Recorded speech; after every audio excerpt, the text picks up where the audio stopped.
Brazil and Venezuela are not enemies. They are brothers, separated by fake lines created by interests that speak English. For decades, we were taught to not trust each other, talking about dictatorship and democracy as opposites. But both peoples live under the same hidden empire: the dollar, debt, and being controlled by others. The rivalry is made up.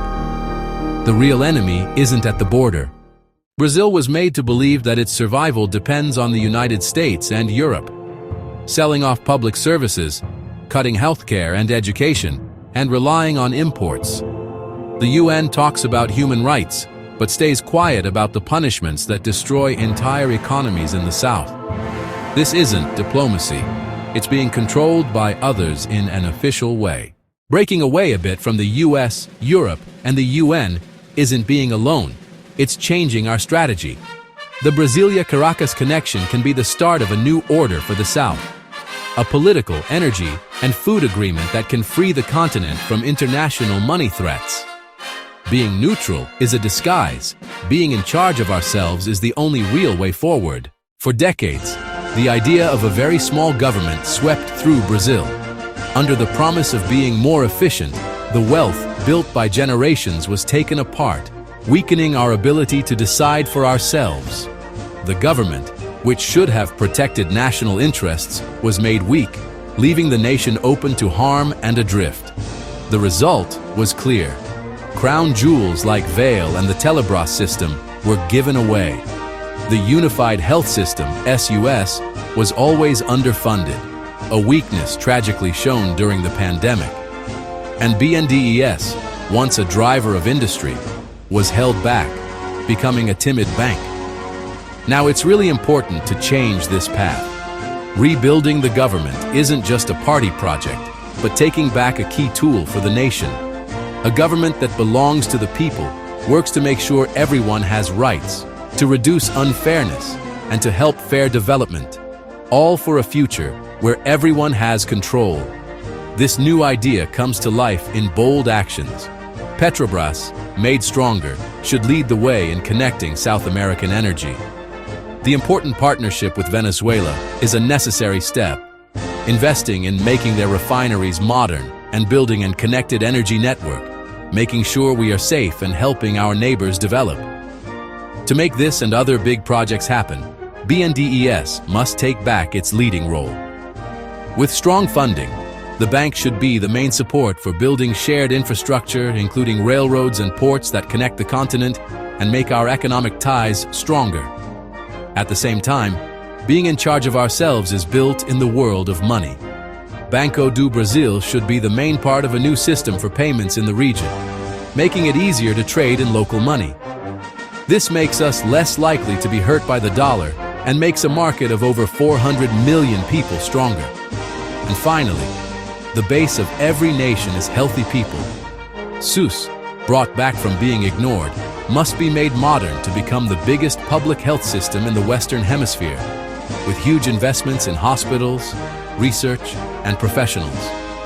A strong SUS is a pillar of national safety. This isn't charity, it's the purest and most important way to be truly in charge. Brazilian agriculture, praised for its export numbers, produces basic goods, but at the cost of our own land. The spread of single crop farming takes over important natural areas like the Cerrado and the Amazon, with technology that poisons water and wears out the soil. This way of farming doesn't just destroy our resources, it empties the countryside, putting land in fewer hands and pushing out family farmers.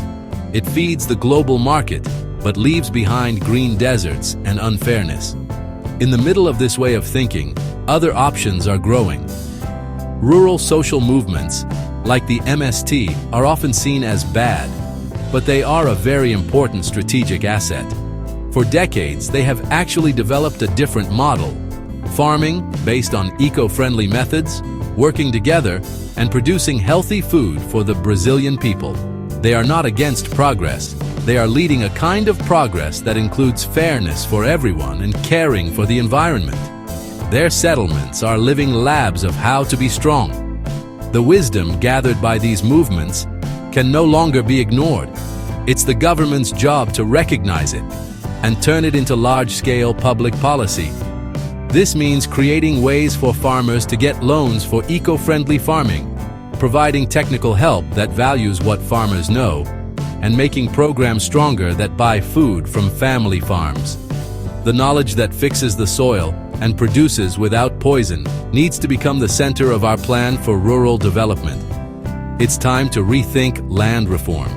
It's not just about giving out land, but about carefully planning our food independence. A social and ecological plan that sets up productive settlements with access to water, energy, and housing.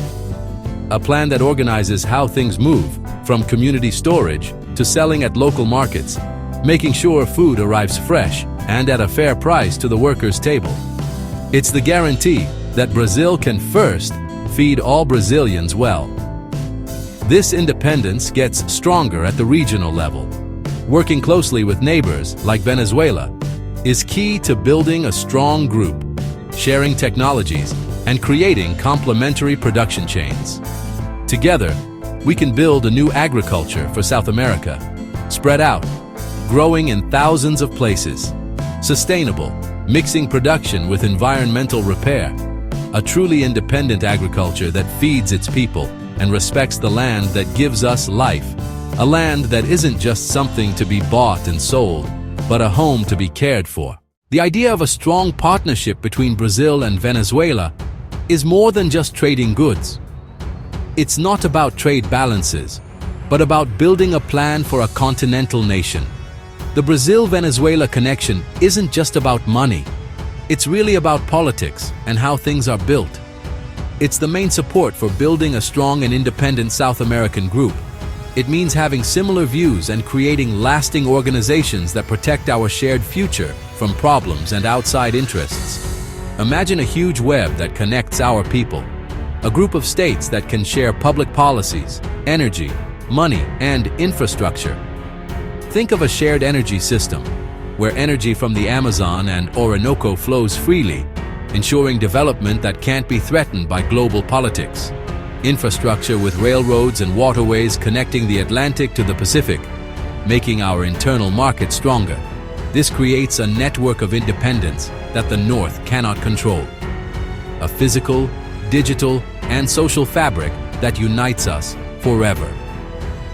In this new setup, needing the dollar becomes old news. With a regional payment system and development banks from the South, trade grows using our own money. The real can become a key currency in the region, protecting us from money problems and one-sided punishments. And Brazil, because of its size, takes on the job of being the main organizer, the helper, for a new, more balanced world order in the South. A center for strategic planning for a more balanced world. The difference from the old way of doing things is huge. The North forced on us a cycle of taking advantage, debt, and fights to steal our resources. Their time, based on forcing things, is ending. Our answer will be plenty. While the North exports war and debt, we will export food, energy, and stability. A united South America will offer the world what we have best: food for a hungry planet, energy for a sustainable future, and the peace of a continent that chose to work together. Political realism teaches that if you don't control your land, you will be controlled. Brazil doesn't need to choose between capitalism and socialism, but between being dependent and being in charge of itself. Breaking away from neoliberalism means breaking away from outside parasites. Joining with Venezuela means rebuilding the government as a tool for the people's power, using Petrobras, BNDES, SUS, and MST as weapons for national rebuilding. Brazil and Venezuela need each other, not just as neighbors, but as pillars of the same continent. When the South unites, the North will no longer be our guide. Being in charge isn't just an idea, it's urgent. Brazil and Venezuela, two flags, one future, one freedom. The South doesn't need to ask for respect. It needs to become unavoidable.